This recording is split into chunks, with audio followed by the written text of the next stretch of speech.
होगा जब पृथ्वी न्यूक्लियर विस्फोटों से पूरी तरह से नष्ट हो जाएगी। सिर्फ इतना ही नहीं, आने वाले 100 सालों तक भी पृथ्वी के वातावरण में न्यूक्लियर रेडिएशन रहने वाली थी। तो क्या होता है जब पूरे 100 सालों बाद आखिरी बचे कुछ इंसान पृथ्वी पर वापस लौटते हैं, जहाँ पृथ्वी पहले से बिल्कुल बदल चुकी थी। अब वो कैसे, जानने के लिए चलिए शुरू करते हैं ये जबरदस्त सीरीज दी 100। भविष्य का समय, जब दुनिया भर में हुए न्यूक्लियर विस्फोटों से पूरी पृथ्वी दहल गई और जो इंसान और जीव जंतु इन धमाकों से बच भी गए थे वे भी बाद में न्यूक्लियर रेडिएशन से मारे ही गए और आखिर में सिर्फ थोड़े से बचे कुचे लोग अपने स्पेस सेंटर पर भागकर चले गए और आखिर में वहीं जिंदा भी बच पाए, क्योंकि पूरी ही पृथ्वी तो न्यूक्लियर रेडिएशन की चादर में ढकी हुई थी, जहाँ से अब सभी देशों के स्पेस सेंटर्स को मिलाकर एक जायंट स्पेस स्टेशन बनाया गया जिसे कि दी आर्क कहा जाता है। और ये स्पेसशिप अब पृथ्वी के चारों ओर स्पेस में घूमता रहता है और इसी आर्क में रहते हुए अब लोगों को 97 साल बीत चुके हैं, जहां अब तक आर्क की हालत काफी ही खराब होने लगी थी, क्योंकि यहाँ जो लोग शुरू में आए थे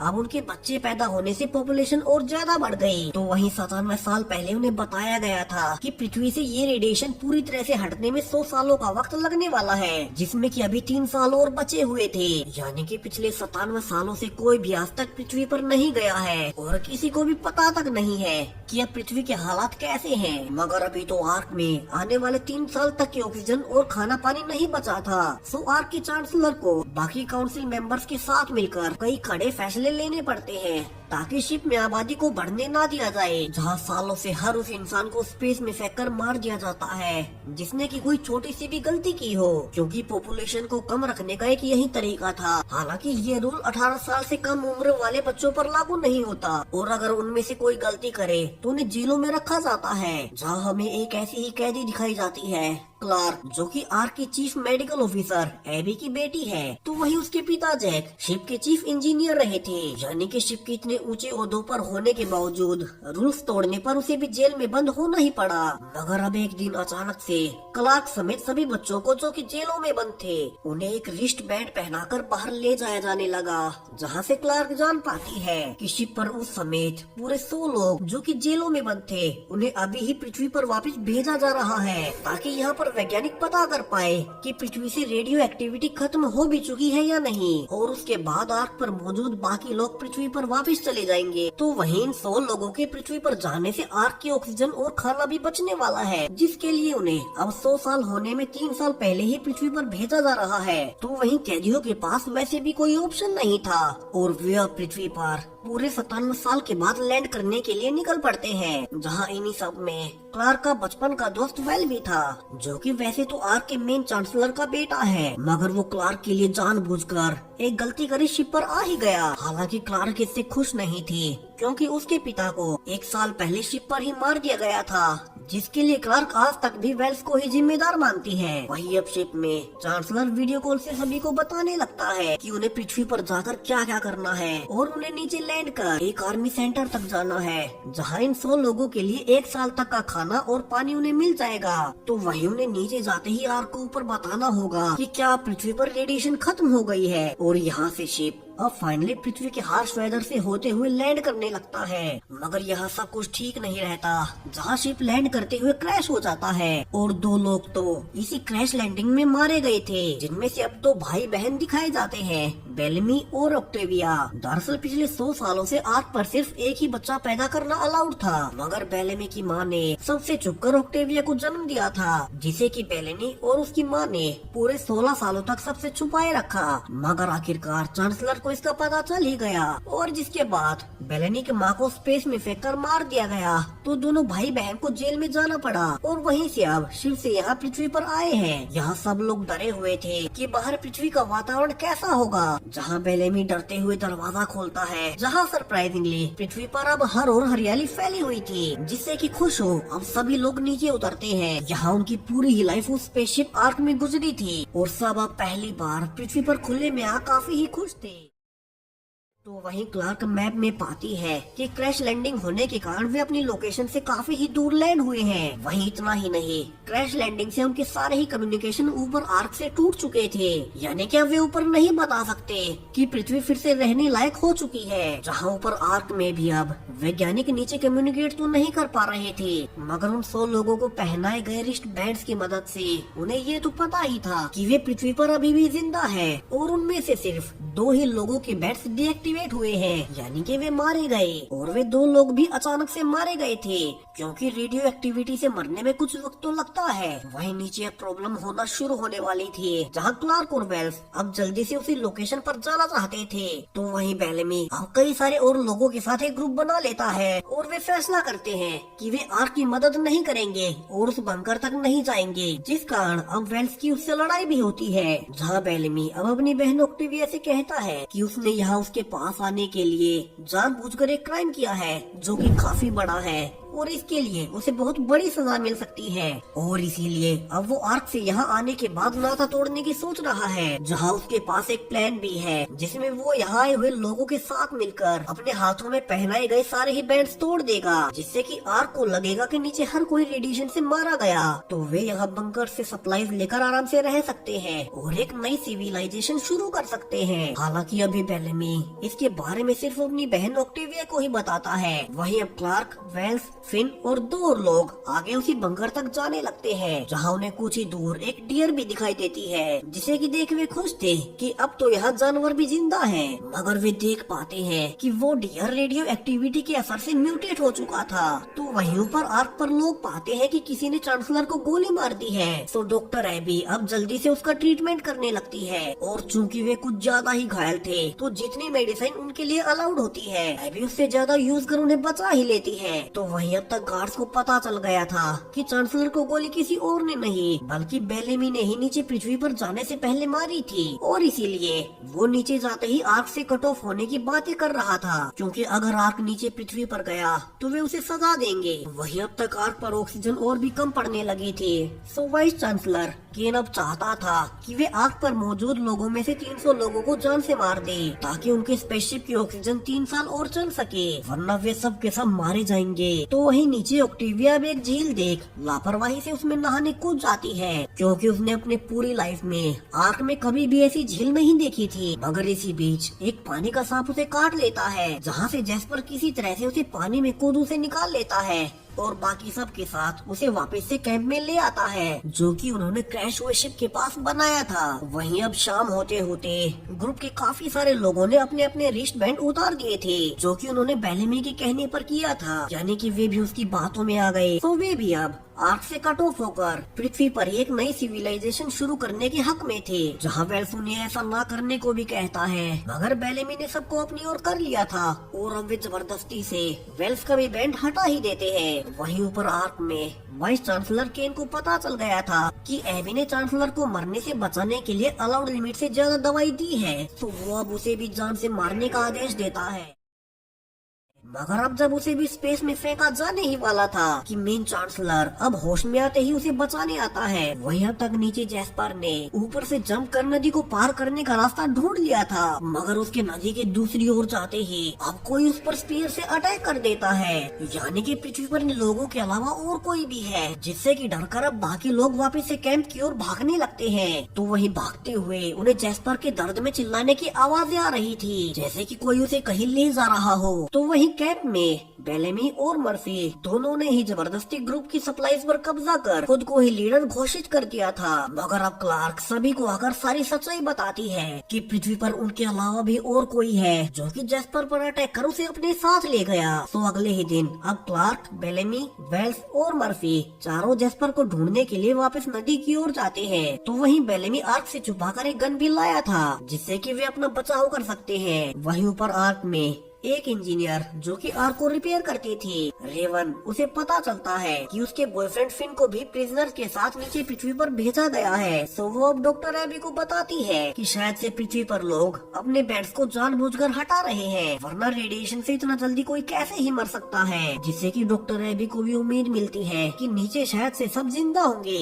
सो अगली मीटिंग में वे अब 10 और दिनों तक नीचे से कम्युनिकेशन आने का इंतजार करने का फैसला करते हैं, वरना फिर उन्हें आर्क से बहुत सारे लोगों को मारना होगा ताकि ऑक्सीजन बचाई जा सके। वहीं नीचे कैंप में ऑक्टेविया मोंटी से मिलती है जो कि ऊपर आर्क से कम्युनिकेशन ठीक करने की कोशिश कर रहा था। वहीं वो परेशान था क्योंकि उसका दोस्त जैस्पर पता नहीं कहाँ होगा। तो वहीं अब तक चारों जैस्पर को ढूंढते हुए एक झरने तक पहुंच चुके थे जहां क्लार्क फिन के काफी ही पास आने लगे थे, जिससे कि वेल्स को बुरा लगता है क्योंकि वो क्लार्क के लिए ही क्राइम कर यहाँ आया था। वहीं उन्हें चलते हुए जल्द ही जैस्पर के गूगल्स में मिल जाते हैं, यानी कि वो आसपास ही होगा। तो जल्दी से सब आगे भागते हैं और देख पाते हैं कि जैस्पर को एक पेड़ पर बांधा गया है। तो वहीं उसके घावों पर किसी प्रकार की नेचुरल जड़ी बूटियां लगाई गई थी जिससे कि वो अब तक जिंदा था। तो वे घायल जैस्पर को अब वहाँ से निकाल वापस से कैंप में लाते हैं और उसका इलाज करने लगते हैं। वही आर्क में भी अब रेवन को एक पुराना एस्केप पोड रिपेयर करने को कहती है ताकि रेवन सबसे चुप नीचे पृथ्वी पर जहाँ उन्हें बता सके कि वहाँ सब कुछ ठीक तो है, वरना यहाँ आर्क स्टेशन पर सैकड़ों लोगों को मार दिया जाएगा। जहाँ से 1 साल पहले का फ्लैशबैक दिखाया जाता है जब क्लार्क के पिता जैक को पता चल चुका था कि उनके शिप आर्क में सिर्फ 1 ही साल की ऑक्सीजन बची है। तो वो इसके बारे में सभी आम लोगों को बताना चाहता था, मगर डॉक्टर एबी इसके खिलाफ थी क्योंकि अगर सबको इसके बारे में पता लगा तो लोग अपनी अपनी जान बचाने के लिए एक दूसरे को ही मार डालेंगे और हर ओर की ओर फैल जाएगा। और इन्हीं सब के बारे में अब क्लार्क भी सुन लेती है और अपने बचपन के दोस्त वेल को सब कुछ बताती है। वही वो वेल से प्रॉमिस भी लेती है कि वो इस बात को किसी और को ना बताए, क्योंकि अगर काउंसिल को इसके बारे में पता चला कि जैक उनके राज आम लोगों को बता रहा है तो वे उसे जान से मरवा देंगे। मगर यहाँ वेल्स तो खुद ही चांसलर का बेटा था, लेकिन फिर भी वो वादा करता है कि वो इसके बारे में अपने पिता या अन्य किसी को नहीं बताएगा। मगर कुछ ही टाइम बाद जैक को पकड़ने गार्ड्स आ गए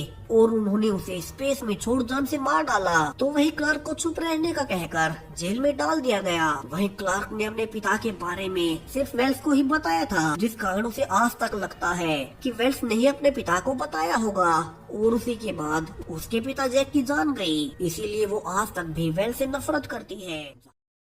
जहाँ वो पा रही थी कि जैस्पर की हालत काफी ही खराब है और अगर उसका जल्दी से इलाज नहीं किया गया तो वो भी मारा जा सकता है। और इसी तरह से अब 3 दिन बीत चुके थे मगर जैस्पर की हालत में कोई भी सुधार नहीं था। तो बाकी ग्रुप के लोग अब कहने लगते हैं कि उन्हें जैस्पर को मार देना चाहिए क्योंकि उसके दर्द में चिल्लाने की आवाजों से वे सो नहीं पा रहे और वैसे भी उसका बचना मुश्किल ही है। मगर क्लार्क तो उसे बचाना चाहती थी और वो उस पौधे को पहचान लेती है जो कि जैस्पर के घाव पर लगाया गया था, जहाँ वेल्स उसे सुझाव देता है कि चूंकि वो एक बोटेनिस्ट है तो उसके अनुसार ये पौधे पानी में ही मिलेंगे। वही उनके साथी फिन को एक ऐसी ही जगह के बारे में पता था। सो तीनों ही यहाँ से अब उसे नदी तक जाने लगते हैं, जहाँ जाते हुए रास्ते में उन्हें एक पुरानी गाड़ी भी मिलती है जो कि जमीन में गड़ी हुई थी। मगर वे इसे छोड़ अब पहले जैस्पर के लिए वही प्लांट लेने जाते हैं और उन्हें वो मिल भी जाता है। मगर जब वे उसे ले ही रहे थे तभी उन्हें दूर से एक जहरीली रेडियो एक्टिव आंधी अपनी ओर आती हुई नजर आती है और तीनों उसे बचने के लिए जल्दी से भागकर उसी पुरानी गाड़ी में घुस जाते हैं ताकि वे उसे बच सके। तो वही पास में ही बेलेमी अपने साथियों के साथ खाने के लिए शिकार कर रहा था, जहाँ उसे एक लड़की शार्लेट मिलती है। दरअसल शार्लेट के पेरेंट्स को आर्क पर चांसलर ने स्पेस में फिकवा कर मार दिया था क्योंकि वे खाने की चोरी कर रहे थे, जिससे कि शार्लेट अब तक गुस्से में थी। मगर अब तक यहाँ भी वही आंधी आ चुकी थी। सो बेलेमी किसी तरह से शार्लेट को एक कीप में छुपा बचा ही लेता है। हालांकि उसका एक साथी एडम बच नहीं पाता और आंधी की चपेट में आते ही अब वो बुरी तरह से दर्द में चिल्ला रहा था। तो वही कैंप में भी सभी अब शिप में घुस खुद को उस आंधी से बचा ही लेते हैं। दूसरी ओर उसी गाड़ी में अब फिन को एक पुरानी शराब मिलती है और तीनों ही उसे पीने लगते हैं, जहाँ क्लार्क वेल्स को गुस्से में फिर से कहने लगती है कि वो उसका सबसे बड़ा दुश्मन है, जो उसने उसके पिता की बात जैक को सबको बता दी और उन्हें मरवा डाला। यहाँ वेल्स उसे हर बार की तरह फिर से माफी मांगता है, मगर वो इससे आगे कुछ नहीं कहता था। तो वहीं केव में बेलेमी अब शार्लेट को एक चाकू देता है और कहता है कि उसे डरना छोड़ना होगा। जहां आर्क वालों ने उसके पेरेंट्स को मार दिया, इसीलिए वो अपने ग्रुप से कह रहा है कि उन्हें आर्क वालों से कोई कांटेक्ट नहीं करना है। जहां अब रात बीत चुकी थी और सुबह सब बाहर निकलते हैं, तो वहीं कैंप की ओर जाते हुए अब फिन पा रहा था कि वेल्स उनसे बहुत कुछ छिपा रहा है। जहां क्लार्क कहती है कि उसने अपने पिता जैक के बारे में सिर्फ वेल्स को ही बताया था, यानी कि उसी ने उसके पिता को मरवाया होगा और इसके अलावा तो किसी और को पता ही नहीं था। तो वहीं बेलेमी और बाकी सब अब एडम को देखते हैं, जो कि जहरीली आंधी के बीच फंसने से तड़प रहा था और चूंकि अब उसका बचना भी नामुमकिन था, तो क्लार्क ना चाहते हुए भी उसे दर्द से छुटकारा देने के लिए मार ही देती है, जिसे कि दूर खड़ी छोटी शार्लेट सहमी हुई देख रही थी। जहाँ से वे कैंप आते हैं और पानी से लाए पौधों से जस्पर का इलाज करने लगते हैं। तो वही क्लार्क आज भी वेल्स को कोसती है कि उसी की वजह से उसके पिता जैक मारे गए थे। मगर अब 1 साल बाद फाइनली वेल्स उसे बता ही देता है कि दरअसल उसके पिता जैक के बारे में काउंसिल को बताने वाला वेल्स नहीं, बल्कि क्लार्क की माँ डॉक्टर एबी थी, जो कि नहीं चाहती थी कि शिप में केओस फैले और इसीलिए उसने खुद अपने ही पति को धोखा दे दिया और काउंसिल से उसे मरवा दिया। वही वेल्स भी नहीं चाहता था कि अपने पिता जैक को खोने के बाद क्लार्क अपनी माँ एबी से भी नफरत करने लगे और इसीलिए उसने 1 साल से उसे सच्चाई नहीं बताई और खुद उससे प्यार करने के बावजूद उसकी नफरत सहता रहा। अब क्लार्क ये सुनते ही टूट जाती है और वेल्स से माफी मांगती है। तो वही जेस्पर की भी हालत अब उस प्लांट के बाद से सुधर गई थी और उसे होश भी आ चुका था। तो वही आज वेल्स अकेला बैठा काफी ही खुश था, जहाँ फाइनली क्लार्क ने आज उससे नफरत करना छोड़ ही दिया और शायद अब वो उससे प्यार भी करने लगेगी। यही सोच वेल्स काफी ही खुश था, क्योंकि उसी के लिए तो वो शिप के मेन चांसलर का बेटा होने के बावजूद नीचे पृथ्वी पर आया था कि तभी वहाँ छोटी शार्लेट आती है और अब वो अचानक से ही चाकू से वेल्स के गले पर चाकू से वार करती है और उसे मार डालती है। उसने ये इसीलिए किया क्योंकि वेल्स चांसलर का बेटा था और उसके पिता ने ही आर्क पर शार्लेट के पेरेंट्स को मरवाया था। तो उसने बदले के लिए अब वेल्स को ही मार दिया, जिसके बाद वो चाकू फेंक वहाँ से भाग जाती है। तो वही सुबह क्लार्क वेल्स की कब्र पर काफी ही दुखी थी, क्योंकि कल ही तो उसे सच्चाई का पता चला था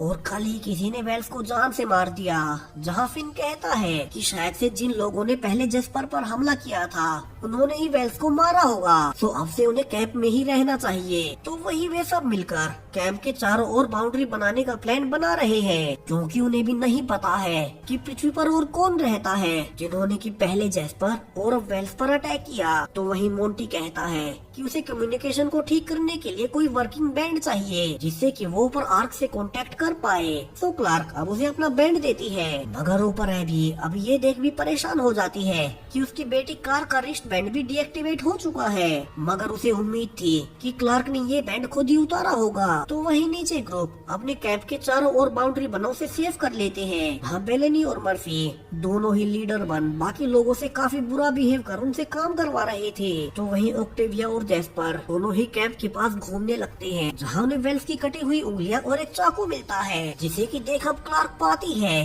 कि ये चाकू मर्फी का था और समझने लगती है कि शायद से मर्फी ने ही वेल्स को मारा होगा। तो वो गुस्से में अब ग्रुप के सामने मर्फी को ही वेल्स का किलर कहती है, क्योंकि उन्हें उसका चाकू वेल्स की उंगलियों के पास मिला था और वेल्स को बाहरी लोगों ने नहीं मारा। यहाँ से मर्फी अब सबको समझाने लगता है कि उसने वेल्स को कभी नहीं मारा और उसका चाकू 2 दिन से गायब था। मगर अब तक बेलेमी की लीडरशिप में यहाँ कोई कानून नहीं था और सब मिलकर अब मर्फी को ही जान से मारने लगते हैं बिना उसकी एक भी सुने। तो वही क्लार्क सबको रोक रही थी, क्योंकि वो तो सिर्फ उसे सजा दिलवाना चाहती थी, उसे मारना नहीं। तो वही शार्लेट अब अपनी वजह से मर्फी को मरते देख कबूल कर ही लेती है कि वेल्स को उसी ने मारा था, क्योंकि वेल्स के पिता चांसलर ने उसके पेरेंट्स को आर्क में मरवा दिया था। जिसके बाद मर्फी अब गुस्से में कहने लगता है कि अब उन्हें शार्लेट को मारना होगा, क्योंकि वे उसके गुनाहों के लिए उसे भी मारने वाले थे। तो शार्लेट को बाकी लोगों से बचाने के लिए अब क्लार्क और फिन उसे कैंप से लेकर भाग जाते हैं। तो वहीं ऊपर आर्क पर ज्यादा लोगों के होने से ऑक्सीजन और कम होने लगी थी, यानी कि उन्हें जल्द से जल्द सबूत चाहिए कि नीचे पृथ्वी अब सेफ है। तो डॉक्टर एबी अब रेवन को जल्द से जल्द वो इसकी प्रूफ ठीक करने को कहती है। वहीं नीचे फिन क्लार्क और शार्लेट को एक अंडरग्राउंड बंकर में छुपा लेता है, जो कि उसने कल ही ढूंढा था। और यहाँ से वे पाते हैं कि यहाँ काफी सारा खाना और सप्लाईज है, जिसे कि शायद से किसी ने छुपने के लिए बनाया होगा, मगर इसे बनाने वाला कभी यहाँ पहुँच ही नहीं पाया। जहाँ क्लार्क शार्लेट पर गुस्सा तो थी क्योंकि उसने उसके दोस्त वेल्स को जान से मार दिया, मगर वो उसे कानूनन सजा दिलवाना चाहते थे, न कि बाकी ग्रुप की तरह उसे जान से मार देना। मगर कुछ देर बाद अब वे पा रहे थे कि शार्लेट अब वहाँ से भाग चुकी है, जो कि अब वेल्स को मारने के लिए गिल्ट में थी और खुद को मर्फी और ग्रुप को सौंपने जा रही थी कि कहीं उसकी वजह से अब क्लार्क और फिन के ऊपर मुसीबत न आ जाए। कि तभी उसे क्लार्क ढूंढ लेती है तो वही मर्फी और बाकी ग्रुप भी वहाँ पहुँच चुका था, जहाँ से मर्फी उन्हें वार्निंग देता है कि अगर क्लार्क ने उन्हें शार्लेट नहीं सौंपी तो वे उसे भी फिन के साथ मार डालेंगे। जहाँ क्लार्क अभी भी पीछे हटने को तैयार नहीं थी, तो उन्हें बचाने के लिए अब शार्लेट खुद ही पहाड़ी से नीचे कूद जान दे देती है, जिसे कि देख क्लार्क अब गुस्से में सबसे कहती है कि उन्हें नियम कानून बनाने ही होंगे, वरना एक दिन उनमें से कोई भी जिंदा नहीं बचेगा। तो गुस्से में सब अब मर्फी को वहीं छोड़ कैंप में चले जाते हैं। वहीं ऊपर आर्क में अब तक रेवन ने एक छोटे एस्केप पोड को एबी की मदद से ठीक कर लिया था और वे अब उसे पृथ्वी पर लॉन्च कर देते हैं ताकि वो नीचे की खबर ऊपर आर्क को दे सके और वे सैकड़ों लोगों को काउंसिल द्वारा मरने से बचा सके। वहीं नीचे अब जब मोंटी ऊपर आर्क से कांटेक्ट करने की कोशिश कर ही रहा था तो अब बचे हुए रिस्ट बैंड भी डिस्ट्रॉय हो जाते हैं, यानी कि अब जो आर्क वाले उन्हें जिंदा देख पा रहे थे अब वे भी नहीं देख पाएंगे, जिसे कि जान फिन पूरी तरह से टूट जाता है कि शायद से वे अब आर्क पर मौजूद अपनी फैमिली से फिर कभी मिल नहीं पाएंगे। जहाँ क्लार्क उसे शांत करती है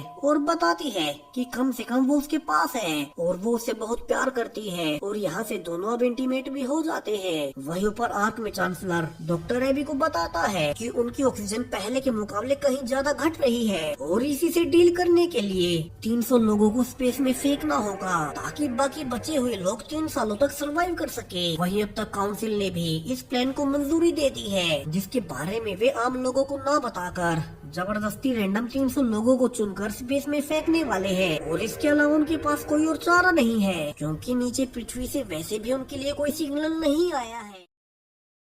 वहीं अब तक नीचे क्लार्क को आसमान में रेवन का शिप दिखाई देता है जो कि थोड़ी ही दूर लैंड हो रहा था और वो समझ जाती है कि जरूर आर्क से कोई उन्हें देखने गया है, क्योंकि जब से वे पृथ्वी पर आए थे उनका आर्क से कोई भी कांटेक्ट नहीं हो पाया था और अब वे उसके रेडियो से आर्क को सच बता सकते हैं कि पृथ्वी अब रहने लायक हो गई है। तो क्लार्क सभी के साथ मिलकर तभी वहाँ जा उसे देखने का फैसला करते हैं, मगर बेलमी उस पोड को देख मन ही मन फैसला करता है कि वो अकेला ही छुपकर उस पोड के रेडियो को भी नष्ट कर देगा, क्योंकि अगर आर्क को पता चला कि पृथ्वी अब रहने के लिए सेफ है तो वे सब के सब यहाँ आ जाएंगे और बेलेमी को मेन चांसलर को गोली मारने के जुर्म में उम्र भर जेल में रहना होगा। तो वो सबको झूठ बोलता है कि अभी उनका रात को जाना सेफ नहीं और वे सुबह चले जाएंगे। जिसके बाद अब जब सब लोग सोने चले गए थे तो बेलेमी अकेला ही छुपकर पोड को ढूंढने चला जाता है। तो वहीं बेलेमी की बहन ऑक्टेविया उसे छुपकर जाते हुए देख लेती है और बेलेमी अब उसे भी बताता है कि आर्क पर किसी के कहने पर उसने चांसलर को गोली मारी थी और ये सब उसने एक ऑफर के बदले में किया, जिसके बाद वो पृथ्वी पर आ सकता था और अपनी बहन ऑक्टेविया से मिल सकता था। अब ऑक्टेविया भी ये सुन हैरान थी कि उसके भाई ने उसके लिए इतना बड़ा कदम उठाया, तो वो उसे जाने देती है और बेलेमी यहाँ से अब पोर्ट के पास जाकर रेवन के उठने से पहले ही उसका रेडियो उखाड़ देता है और उसे जल्दी से पानी में फेंक देता है ताकि कोई भी ऊपर आर्क से कांटेक्ट ना कर पाए। वहीं जब तक बाकी के लोग आकर रेवन को बेहोशी से उठाते हैं तो क्लार्क पाती है कि दरअसल रेवन तो फिन की आर्क पर गर्लफ्रेंड थी और रेवन फिन के लिए ही पृथ्वी पर आई है। वहीं फिन जिससे कि क्लार्क अब प्यार करने लगी है और वो उसके साथ पिछले 2 रातों से सो रही है, मगर अभी तो उनके सामने और बड़ी प्रॉब्लम्स थी, जहाँ रेवन उन्हें आर्क के बारे में सब कुछ बताती है कि किस तरह से आर्क में काउंसिल को लगता है कि नीचे अभी भी पृथ्वी रहने लायक नहीं हुई है और वे 300 लोगों को जान से मारने वाले हैं ताकि बाकी इंसान 3 साल तक आर्क पर बचे रह पाएं। तो वे अब रेडियो से ऊपर खबर भेजने लगते हैं, मगर रेडियो को तो ऑलरेडी बेलेमी ने उखाड़ कर नदी में फेंक दिया था, यानी कि अब रेवन भी ऊपर सच्चाई नहीं बता सकती। तो वहीं जब ऑक्टेविया अकेले जा रही थी तो उसे अपने पीछे किसी के होने का एहसास होता है और इसी दौरान अब वो नीचे गिर बेहोश हो जाती है। वहीं ऊपर आर्क पर चांसलर अब केन को कहता है कि उसे ही वाइस चांसलर से मेन चांसलर बन जाना चाहिए, क्योंकि जिन 300 लोगों को मारा जाना है वो उनमें से एक बनना चाहता है और अपना सेक्रीफाइस देना चाहता है, जहाँ वो किस मुंह से 300 लोगों को अपनी जान देने को कहेगा। मगर अब केन और एबी दोनों ही उसे समझाते हैं कि उसका शिप पर रहना बहुत जरूरी है। वहीं अब तक रेवन का भी पृथ्वी से कोई मैसेज नहीं आया था, तो एबी अब आर्क पर मौजूद सारे ही लोगों को सच्चाई बता ही देती है कि उन्हें पृथ्वी से कोई रिप्लाई नहीं मिल रहा और इस स्पेसशिप को अगले 3 सालों तक बचाने के लिए उन्हें किन्हीं भी 300 लोगों को स्पेसशिप से फेंकना होगा ताकि बाकी के इंसान सरवाइव कर सके। तो वहीं नीचे भी क्लार्क बेलेमी के पास जाती है और कहती है कि उसे लगता है कि बेलेमी ने ही वो रेडियो छुपाया होगा, जहाँ से वो उसे सच्चाई बता देती है कि अगर उन्होंने जल्द से जल्द ऊपर मैसेज नहीं भेजा तो आर्क पर 300 लोग मारे जाएंगे। तो वही रेवन भी बता देती है कि जिस मेन चांसलर को बेलेनी ने शूट किया था वो बाद में बच ही गया, यानी कि अब उस पर मर्डर का केस नहीं चलेगा और वो सेफ रहेगा। जिसे कि सुनने के बाद अब बेलेनी उनकी मदद को तैयार हो जाता है और उन्हें जल्द ही थोड़ा ढूंढने के बाद नदी में वही रेडियो मिल भी जाता है। अगर अब एक और प्रॉब्लम, पानी में गिरने से रेडियो पूरी तरह से खराब हो चुका था, जिसे कि अब ठीक भी नहीं किया जा सकता।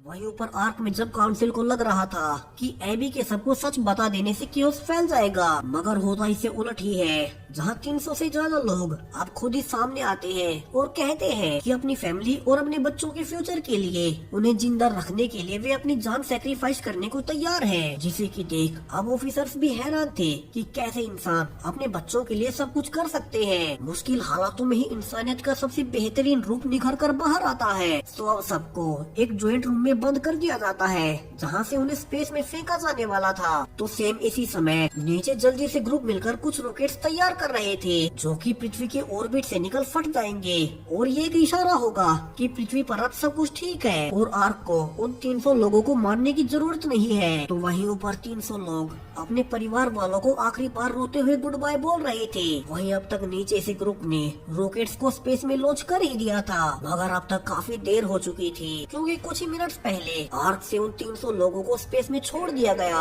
जहां बेलेमी की एक गलती की वजह से 300 लोग मारे गए। और जब ऊपर आर्क में एबी और चांसलर दोनों ही 300 लोगों के सेक्रीफाइस से काफी ही दुखी थे कि उन्हें अब पृथ्वी से ग्रुप के रॉकेट्स दिखाई देते हैं। तो वहीं ऑक्टेविया, जो कि बेहोश हो गई थी, अब उठने पर पाती है कि एक अजीब सा आदमी उसे घूर रहा है, जो कि शायद से हमेशा से पृथ्वी पर छुप कर रहे लोगों में से एक है। यानी कि स्पेस में आर्क पर रहने के अलावा पिछले 97 सालों से पृथ्वी पर भी कुछ लोग बचे हुए थे, मगर रेडिएशन का उन पर क्या इफेक्ट हुआ और क्या वे भी उसी हिरण की तरह म्यूटेट हो गए।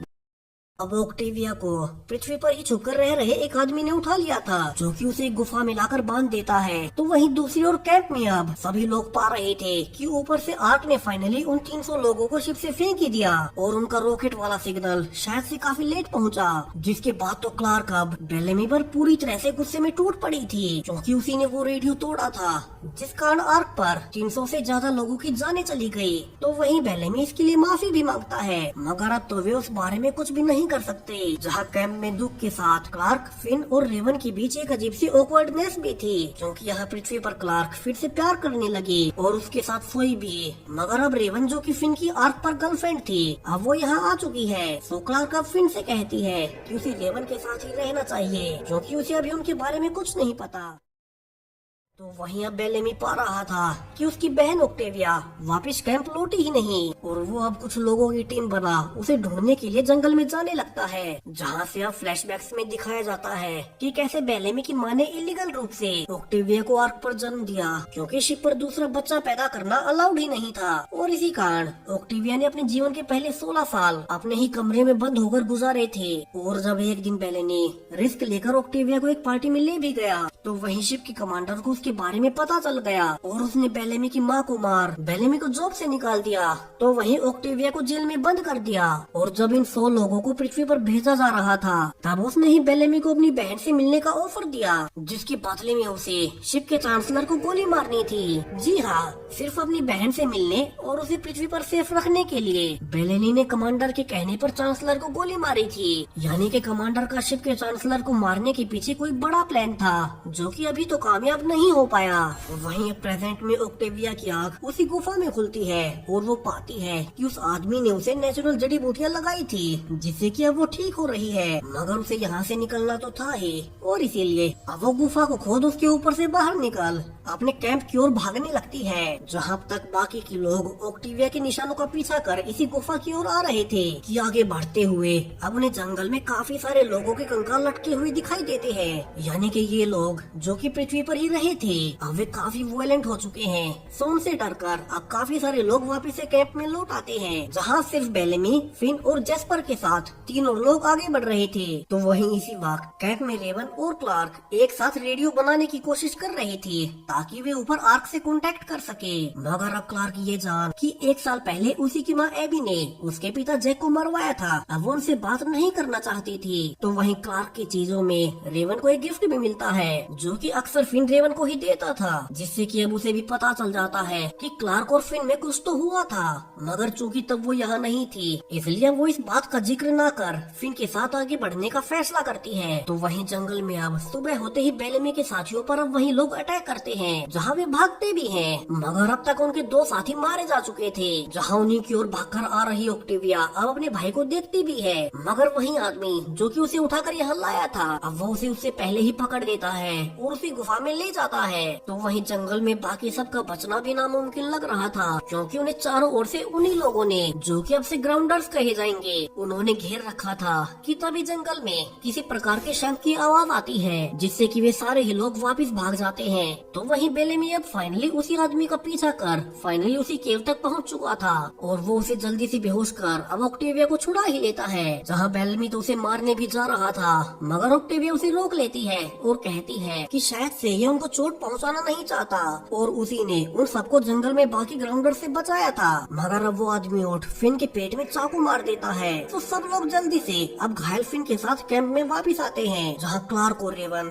दोनों ही फिन की ये हालत देख काफी ही दुखी थी, क्योंकि दोनों ही फिन से प्यार करते थे। वहीं अब तक उन्होंने रेडियो भी बना लिया था। सो फिन को बचाने के लिए क्लार्क फाइनली अपनी माँ एबी से बात करने का फैसला करती है, क्योंकि उसकी माँ एक डॉक्टर थी। तो जल्दी से दोनों अब आर्क स्टेशन पर कांटेक्ट करती है और नीचे पृथ्वी की सारी ही सच्चाई उन्हें बता देती है कि यहाँ अब सेफ है। तो आर्क के सभी लोग अब नीचे आ सकते हैं, जिसे कि सुन अब पूरे ही आर्क स्टेशन पर एक खुशी की लहर दौड़ पड़ी थी। यानी कि अब वे फाइनली 97 सालों के वनवास के बाद अपने घर अपनी पृथ्वी पर जा सकेंगे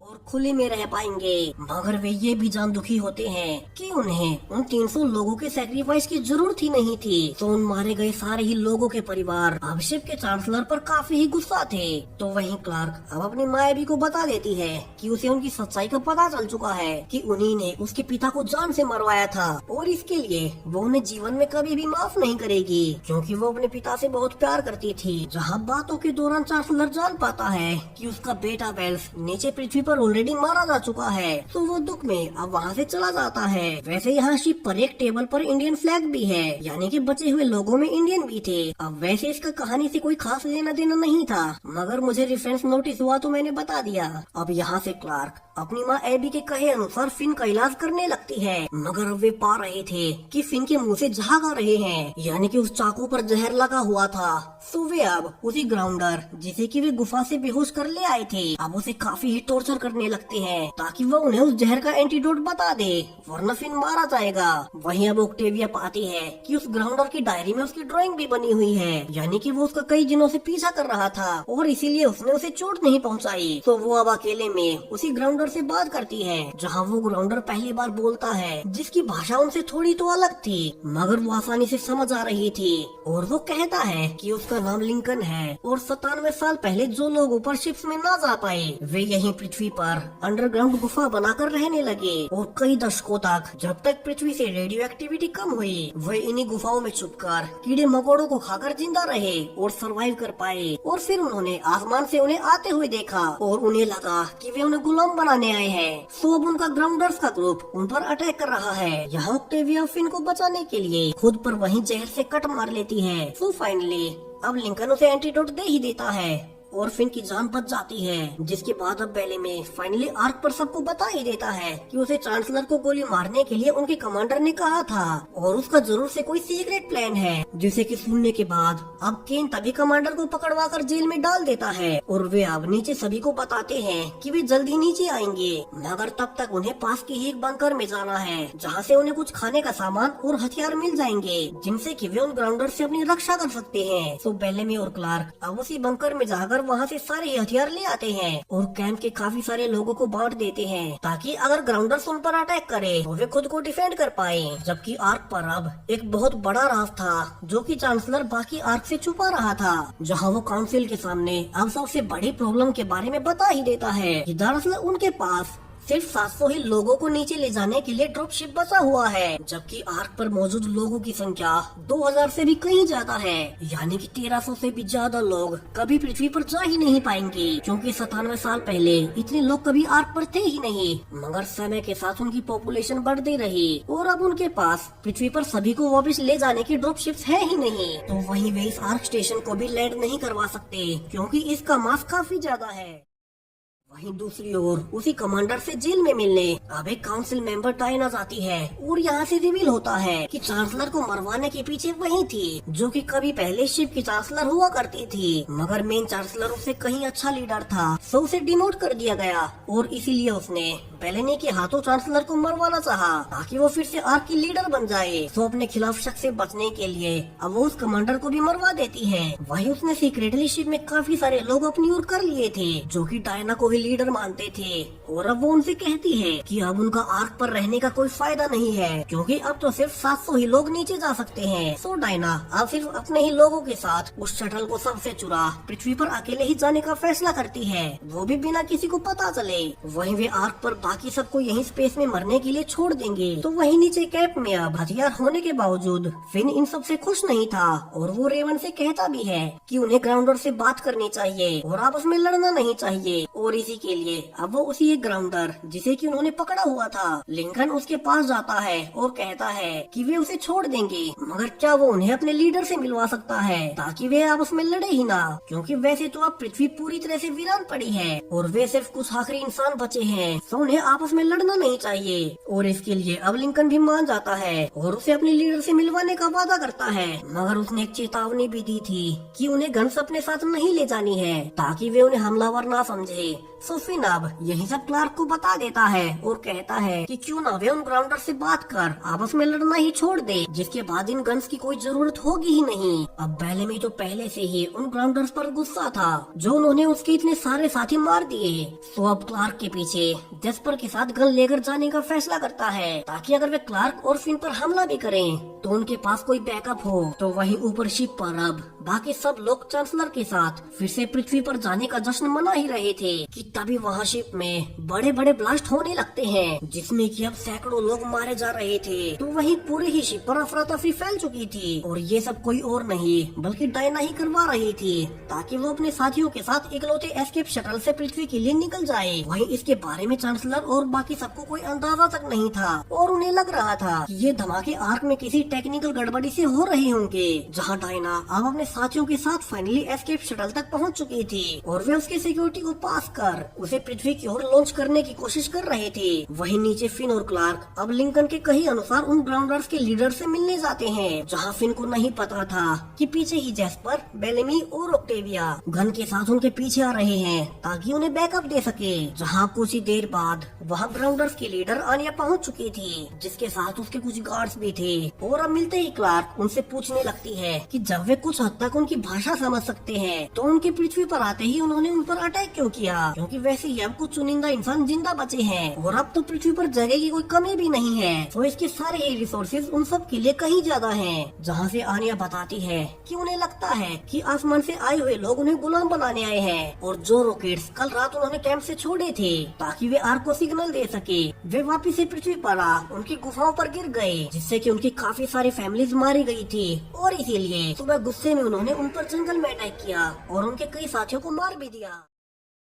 अब यहाँ से क्लार्क सारी ही गलत फहमी को समझ चुकी थी और अब वो उसे कुछ भी समझा पाती कि उनके रॉकेट को छोड़ने का मकसद कुछ और ही था। इसके पहले ही बेलेमी और जेस्पर दोनों ग्राउंडर्स के कुछ और लोगों को पेड़ों पर देखते हैं जो कि क्लार्क और फिन पर निशाना लगाए बैठे थे, और ये सोच कि वे क्लार्क और फिन को मार देंगे अब वे बेवकूफी कर देते हैं और जेस्पर उनके 2 गार्ड्स को गोलियों से वहीं जान से मार डालता है। और यहाँ से तो दोनों ही ग्रुप अब एक दूसरे पर अटैक कर वहाँ से निकलने लगते हैं, यानी कि जेस्पर की ये गलती ने अब ये लड़ाई बहुत ज्यादा बढ़ा दी थी और अब तो ग्राउंडर्स उन पर अटैक करने जरूर से आएंगे, जिसके कारण अब फिन, क्लार्क समेत बेलमी और बाकी सब पर गुस्सा था, क्योंकि उसने तो पहले ही उनसे गन को न ले जाने को कहा था और उनकी बेवकूफी से अब ग्राउंडर्स उन पर अटैक जरूर से करेंगे। सो उन्हें जल्द से जल्द बचाव के लिए तैयार होना होगा। तो वहीं ऊपर आर्क पर अब चांसलर और बाकी सब फाइनली डायना को ढूंढ ही लेते हैं, जिसने कि खुद को अपने साथियों के साथ एस्केप शटल में लॉक कर लिया था, जहां बाहर से सब उसे खोलने की कोशिश भी करते हैं, क्योंकि अगर डायना अपने साथियों के साथ यहाँ से निकल गई तो बाकी सब लोगों का जिंदा बचना लगभग नामुमकिन हो जाएगा, क्योंकि सारे ही शिप आर्क की खाने की सप्लाई इसी पोर्ट में थी, यानी कि वे उनके जाते ही 2 ही दिन में भूखे मर जाएंगे। तो वे अब किसी भी तरह से गेट खोलने की कोशिश करने लगते हैं, मगर अंदर से डायना ने उसे लॉक कर रखा है। तो वहीं उसने अब शटल को लॉन्च करने का प्रोसेस भी शुरू कर दिया था और आखिरकार अब डायना बाकी सबको पीछे छोड़ उस शटल को पृथ्वी पर लैंड कराने के लिए लॉन्च कर ही देती है, मगर इसमें कुछ टेक्निकल प्रॉब्लम्स थी जिन्हें की रिपेयर किया जाना भी बाकी था। तो वो शटल अब कुछ ज्यादा ही तेजी से नीचे पृथ्वी पर गिरने लगता है, जिसे कि दूर से पूरा कैंप देख रहा था, और शिप के नीचे गिरते ही अब एक बहुत बड़ा धमाका होता है और जल्दी से सभी भागकर उसे देखने जाते हैं और पाते हैं कि शटल के अब नीचे क्रैश होने से उसमें कोई भी आदमी जिंदा नहीं बचा और सब के सब मारे गए, यानी कि डायना ने आर्क से धोखा कर खुद को और अपने साथियों को बचाने की सोची, मगर वो ये भूल गई कि ये शटल पिछले 97 सालों से बंद पड़ा था और इसे रिपेयर किया जाना भी बाकी था, मगर उसकी बेवकूफी की सजा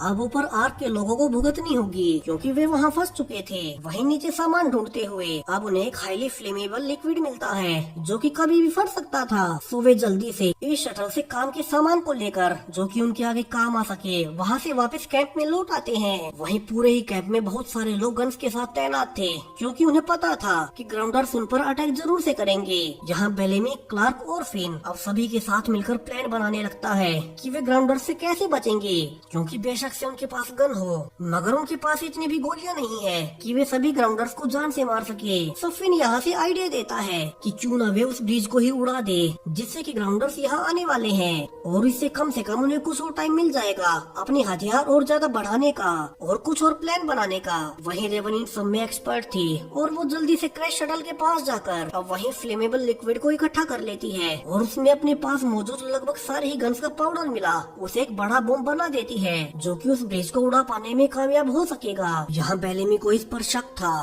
क्योंकि अगर उनका प्लान फेल हुआ तो उनका गन पाउडर भी खत्म हो जाएगा और ग्राउंडर्स उन सबको मार डालेंगे। तो रेवन अब फिन और जेस्पर के साथ जाकर जल्दी से ब्रिज पर बम लगा देती है, जिसे कि उन्हें शूट कर ब्लास्ट करना था, मगर अब तक सामने से ग्राउंडर्स उन्हीं की ओर बढ़ रहे थे। सो जेस्पर शुरू में तो कुछ निशाने मिस करता है, मगर आखिर में फाइनली उसने बम को शूट कर ब्रिज को उड़ा ही दिया था, यानी कि ग्राउंडर्स को उन तक पहुंचने में अब 24 से ज्यादा घंटे लगने वाले थे।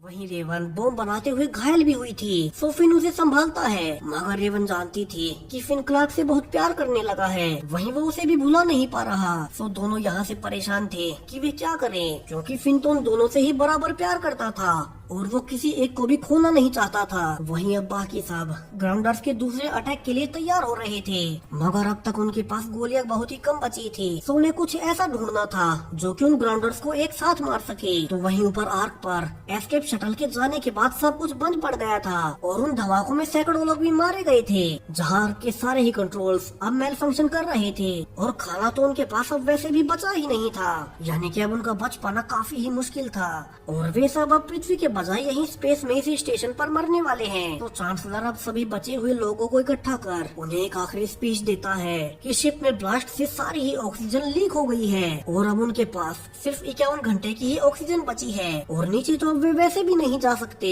तो सबको अपनी फैमिलीज के साथ मिलकर इस आखिरी बचे हुए समय को बिताना चाहिए। हालांकि केन अभी भी हार नहीं मानता और वो बाकी इंजीनियर्स के साथ मिलकर लगातार आर्क के कंट्रोल रूम को फिर से ठीक करने की कोशिश कर रहा था, ताकि उनके बचने की छोटी सी ही सही मगर कोई उम्मीद तो मिले। वहीं नीचे कैंप में सभी आने वाले ग्राउंडर्स के हमले के लिए तैयार हो रहे थे और उनके लिए ट्रैक्स बिछा रहे थे, ताकि वे उन्हें किसी भी प्रकार से रोक पाए। मगर प्रॉब्लम अब भी वही थी, गोलियां तो उनके पास बहुत कम थी। मगर अब इसी बीच रेवन अपने शटल का सामान निकाल ही रही थी कि उसकी नजर इस शटल के उसी लिक्विड पर जाती है और अब उसे स्ट्राइक होता है कि वे इतनी सारी प्रॉब्लम्स के बीच ये तो भूल ही गए कि वे खुद भी एक शटल से ही नीचे आए थे और वो लिक्विड उस शटल की तरह इस शटल में भी होगा। और यहाँ से उन्हें अब एक उम्मीद मिल चुकी थी। जहाँ इस शटल में तो वो लिक्विड क्रैश होने वाले शटल से भी कहीं गुना ज्यादा था। तो रेवन अब बाकियों के साथ मिलकर उसी लिक्विड से एक बहुत बड़ा बम बनाने लगती है। तो वहीं ऊपर आर्क में अब चांसलर मरने से पहले ड्रिंक कर अपने बेटे के बचपन की वीडियो देख रहा था और पुरानी यादों को जी रहा था। जहाँ इसी दौरान अब एक वीडियो में छोटी क्लार्क वेल से कह रही थी कि अगर उनके आर्क स्टेशन से थ्रस्टर्स पृथ्वी से दूर फायर किए जाएं, तो आर्क पृथ्वी पर गिर जाएगा। और ये सुनते ही चांसलर को एक आइडिया स्ट्राइक होता है और उसे उम्मीद मिल चुकी थी। तो वो जल्दी से भागता है और बाकी सबको बताने लगता है कि क्यों ना वे पूरे ही आर्क को पृथ्वी के ऑर्बिट में गिरा दें। और वैसे ही काफी कम लोग जिंदा बचे हैं, तो वे बीच वाले कंपार्टमेंट में इकट्ठा हो जाएंगे। तो लैंडिंग के दौरान जब तक बाकी के हिस्से टूटेंगे तब तक वे लैंड कर चुके होंगे और यही उनके पास आखिरी मौका है, क्योंकि उन्हें मरना तो वैसे भी है और क्यों ना वे कोशिश करते हुए मरे। और वे सब अब ऐसा ही करने का फैसला करते हैं। तो वहीं नीचे भी अब प्लान बन चुका था कि जब ग्राउंडर्स उन्हें मारने आएंगे तब उन्हें अपने कैंप के अंदर आने देना है। और जब वे सब यहाँ इकट्ठे हो जाएं, तो वे अपने सेफ बंकर में घुस बाहर वही बड़ा बम फोड़ देंगे, जिसमें कि वे ग्राउंडर्स आसानी से मारे जाएंगे। तो ये शटल चूँकि स्पेस के लिए डिजाइन हुआ था, यानी कि इस पर उस बम का कोई असर नहीं होगा और वे सब बच जाएंगे। वहीं ऊपर आर्क में अब जितने भी लोग बचे हुए थे उन्हें चांसलर का प्लान बताया जाता है कि उन्हें अभी ही शिप के सेंट्रल पार्ट में इकट्ठा होना है, जहाँ इसमें खतरा तो है और बहुत ज्यादा संभावनाएं हैं कि वे सब मारे जाएंगे, मगर उनके पास अभी कोई और रास्ता नहीं है। तो बाकी सब भी इसके लिए मान ही जाते हैं और आर्क के सेंटर पार्ट में इकट्ठा हो जाते हैं। मगर अब वे पाते हैं कि शिप के ऑटोमेटिक कंट्रोल्स उस धमाके से खराब हो चुके हैं। तो उनमें से किसी एक को कंट्रोल रूम में जा इस स्टेशन को पृथ्वी पर लॉन्च करना होगा और जो ये करने जाएगा वो यही मारा जाएगा। तो केन अब बाकियों के लिए खुद जाने का फैसला करता है, मगर अब जब वो जा ही रहा था कि सभी पाते हैं कि उनका लॉन्चिंग प्रोसेस शुरू हो चुका है। जहाँ सब पाते हैं कि चांसलर खुद ही सबसे छुप वहाँ से कंट्रोल रूम में चला गया और बाकी सब के लिए उसने खुद ही पीछे रहकर मरना चुना। वही नीचे कैंप में अब सबने मिलकर वही बम शेल्टर के बाहर फिट कर दिया था। वहीं अब तक वो ग्राउंडर्स उन तक पहुंच भी चुके थे। तो वे शुरू में उन पर गोलियां चला उस पर अटैक भी करते हैं ताकि ग्राउंडर्स को उनके प्लान पर शक न हो। मगर सरप्राइजिंगली ग्राउंडर्स अंदर नहीं आ रहे थे। दरअसल वे इतने बेवकूफ नहीं थे, तो उन्हें फंसाने के लिए और खुद को कमजोर दिखाने के लिए अब बेलेमी आगे बाडून से लड़ने लगता है, जहाँ वो और उसकी बहन ऑक्टेविया दोनों काफी चोटिल भी हो गए थे। मगर उनका प्लान काम कर चुका था और अब ग्राउंडर्स उन्हें कमजोर समझ अंदर आ रहे थे। तो यहाँ से सभी प्लान के मुताबिक अब उनके अंदर आते ही शेल्टर में घुस जाते हैं और उसका गेट बंद कर अब जैस्पर जल्दी से बम को ब्लास्ट कर देता है, जिसका कि धमाका इतना बड़ा था कि बाहर मौजूद सारे ही ग्राउंडर्स मारे जा चुके थे। यहाँ क्लार्क दरवाजा खोलती है, जहाँ उनके ब्लास्ट से बाहर सब कुछ राख में मिल चुका था। तो वहीं ऊपर कंट्रोल रूम में चांसलर पाता है कि फाइनली उनका प्लान काम कर गया और आर्क का मेन हिस्सा जिसमें कि बचे हुए लोग बैठे थे अब वो सेफली पृथ्वी पर लैंड कर चुका है, जहाँ एबी अब पहली बार बाहर निकलती है और उसके सामने दूर दूर तक सिर्फ और सिर्फ हरियाली ही थी, जहाँ वे एक नया घर बना सकते थे। यहाँ एबी इन सब के बारे में चांसलर को बताती है, जो कि अब ये सब कभी नहीं देख पाएगा, मगर उसने एक लीडर होने का फर्ज निभाया और जो सपना कभी यहाँ रहने वाले लोगों ने देखा था आखिर उसे पूरा कर ही दिया। जहाँ नीचे से बाकी सब कैंप के धमाके को देख पा रहे थे, यानी कि अब तो ग्राउंडर्स भी नहीं बचे थे जो कि उनके लिए खतरा हो सकते थे। तो उनके लिए आखिरकार सब कुछ सही हो ही गया। हालांकि उनके बहुत सारे लोग मारे गए थे और आखिर में सिर्फ 500 लोग ही आर्क से नीचे पहुंचे थे। तो वहीं फिन को क्लार्क और रेवन दोनों ही मिल गई थी, जहां आखिर में चांसलर स्पेस में मरने से पहले आर्क के नाम एक आखिरी जाम उठाता है। और इसी के साथ अब ये कहानी यहीं खत्म हो जाती है। तो पूरी ही सीरीज आपको कैसी लगी कमेंट्स में जरूर से बताएं। साथ ही ऐसी ही एक और जबरदस्त साईफाई सीरीज जल्द ही चैनल पर आने वाली है, सो उसके लिए चैनल को भी सब्सक्राइब करें। ये सीरीज पूरी देखने के लिए बहुत बहुत धन्यवाद।